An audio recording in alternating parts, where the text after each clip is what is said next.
ஆக்கப்பட்டிருக்கிறது. இது ஒரு வரலாற்று பின்னணி கொண்ட ஆன்மீக நூலாக வடிவமைக்கப்பட்டிருக்கின்றது.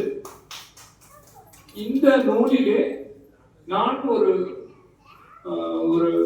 எடுத்துக்கொள்ள வேண்டிய செய்தியாக தற்காலத்திற்கு வரலாற்றுக்கும் நமக்கும் என்ன தொடர்பு, ஆன்மீகத்திற்கும் நமக்கும் என்ன தொடர்பு, இந்த ரெலவன்ஸ் என்ன ரெலவன்ஸ் என்பதனை பார்க்கும் பொழுது இதிலே இருக்கக்கூடிய சில புரட்சிகரமான சிந்தனைகள்.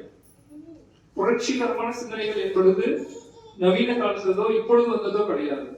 ஒவ்வொரு காலத்திலும் ஒவ்வொரு தருணத்திலும் இந்த புரட்சிகரமான சிந்தனைகளானது விதைக்கப்படுகிறது.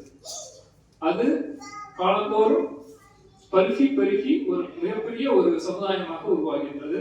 அந்த வகையிலே வெங்கம்பால் அவர்கள் அந்த காலத்திலே இருந்த பெண் அடிமைத்தனத்தை எல்லாம் தாண்டி ஒரு சமுதாய பணியினை எப்படி செய்வது என்பதற்கு உதாரணமாக இந்த வெங்கம்பாலுடைய சரித்திரம், அவருடைய கதையானது இருக்கின்றது. அதை சுவைப்பட அழகான தமிழில் எளிமையாக கொடுத்திருக்கிறார்கள். இனிமையான தமிழில் கொடுத்திருக்கிறார்கள். அதை மிக எளிமையாக படித்து விடலாம். அதை நீங்கள் எல்லாம் படித்து பயன்பெற வேண்டும் என்று உங்கள் அனைவரையும் நான் அன்போடு கேட்டுக்கொள்கின்றேன். அதே போன்று அவர்கள் இன்னொரு நித்திலவேணி என்ற ஒரு நாவலை படைத்திருக்கின்றார்கள்.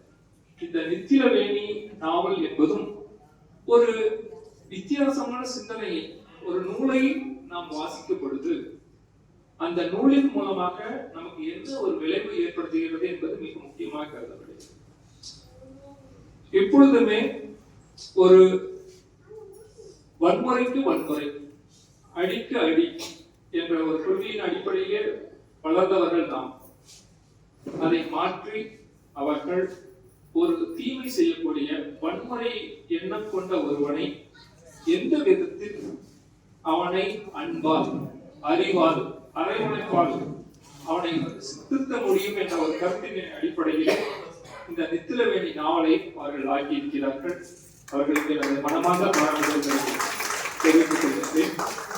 இந்த நாவலும் ஒரு இனிமையாக எளிமையாக நமது பக்கத்து வீட்டிலே நமது அருகிலே நடைபெறக்கூடிய ஒரு கதைச்சூழலில் இனிமையாக சொல்லியிருக்கின்றார்கள். அதையும் நீங்கள் எல்லாம் வாசித்து மகிழ வேண்டும், இந்த கருத்துக்களை எல்லாம் உள்வாங்கிக் கொள்ள வேண்டும் என்று உங்கள் அனைவரையும் நான் அன்போடு கேட்டுக்கொள்கிறேன். இதற்கு அடுத்தபடியாக